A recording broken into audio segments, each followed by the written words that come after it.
Hello everyone, তোমরা সবাই কেমন আছো? চলে এসেছি অনেক দিন পর তোমাদের সাথে ভিডিও নিয়ে। আমি মাঝখানে ভিডিও কন্টিনিউ করতেই পারতাম না, কারণ আমার ছোটো বেবি আছে, আমি না পেরে উঠি না।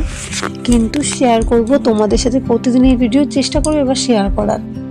আমি করবই যেভাবেই হোক, কারণ ভিডিওটা বন্ধ রাখলে চ্যানেলের প্রচণ্ড ক্ষতি হয়ে যায় আমি বুঝতে পারি, কিন্তু আমার কিছু করার নেই। আমার ফোন ধরার কেউ সাপোর্ট করার নেই, প্রথম কথা আমি নিজেই করি। তাই আমি ছেলেকে বিকেল 5টার সময় দুধ বিস্কুট খেয়ে পড়তে দিয়ে এসেছি, সেগুলো তো আমি দেখাতেই পারি না, তাড়াহুড়ায় আমার যে কেউ ফোন ধরে দেবে এমন কেউ নেই। তা পড়তে দিয়েছে, আমি এখানে একটু চাউমিন বানিয়ে নিয়েছি, চাউমিন বানিয়ে আমি একটু খেয়ে নিয়েছি। আমার হাজব্যান্ড এসছে, ওকে দিয়েছি, তারপর আমি খেয়েছি, ছেলের জন্য রেখে দিয়েছি। ছেলে আসলে পরে ওকে আবার দেবো। তারপরে খেয়েটে সন্ধ্যেবেলা একটু পাশের বাড়ি গেছি, পাশের বাড়ি গিয়ে একটু গল্প করলাম, কারণ সন্ধ্যের থেকে না শীতকালে মানে টাইমই কাটতে চায় না। তোমরা হয়তো কেউ কেউ চিনতেও পারো শম্পা লাইফস্টাইল, তা আমাদের বাড়ির পাশেই আমার দিদি হয়। ওদের বাড়িতে গিয়ে একটু গল্প করলাম।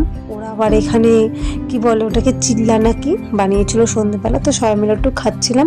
ভিডিওটা ভালো লাগলে প্লিজ লাইক কমেন্ট শেয়ার করে দিও।